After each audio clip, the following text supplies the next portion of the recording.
Well, there was this summer, and the summer had stretched on a couple months, and my daughter and my nephews and I were a little bored.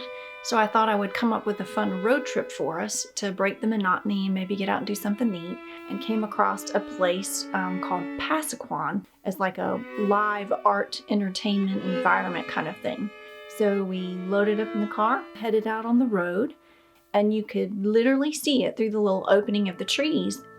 Massive amounts of bright color, primary colors, all over every structure of the place, just scattered everywhere. To our luck, there were a few students there that were actually in the process of still refinishing and painting some of the original artwork and sculptures. The groundskeeper guy that we actually got to meet, a long-haired hippie guy, he said, I'll walk all around so you can see what it's going to kind of look like. It's not, fully open yet, but, you can walk through and kind of see where we're headed in the direction. And he actually told us, I live here on the grounds. And he showed us where he lived on the grounds. And it was essentially just a closed up building with the door, no windows, no nothing. He walked us through the grounds, explained the history of Eddie Owens Martin, but he renamed himself as Saint Eom. Saint Eom. He was considered a self-taught artist, and he developed this art style that he called, and really visionary style of living, called Pasaquan, Pasaquanianism.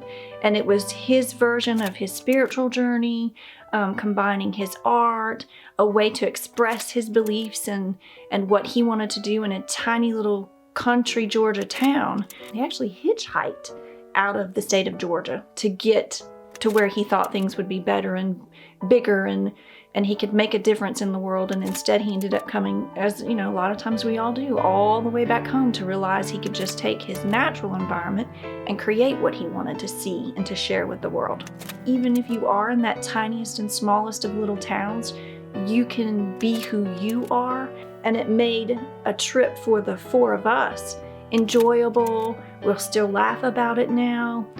We look back at some of the pictures and laugh at what his visions might have been, and realize, as quirky and as interesting as he was, it's now blown into this thing where Pasaquan, artists are traveling. They're traveling to this little town and bringing, income and their own version and their own vision, and absorbing some of what he had and taking it back to the little towns with them. So all in all, it turned out to be a really exciting and fun road trip.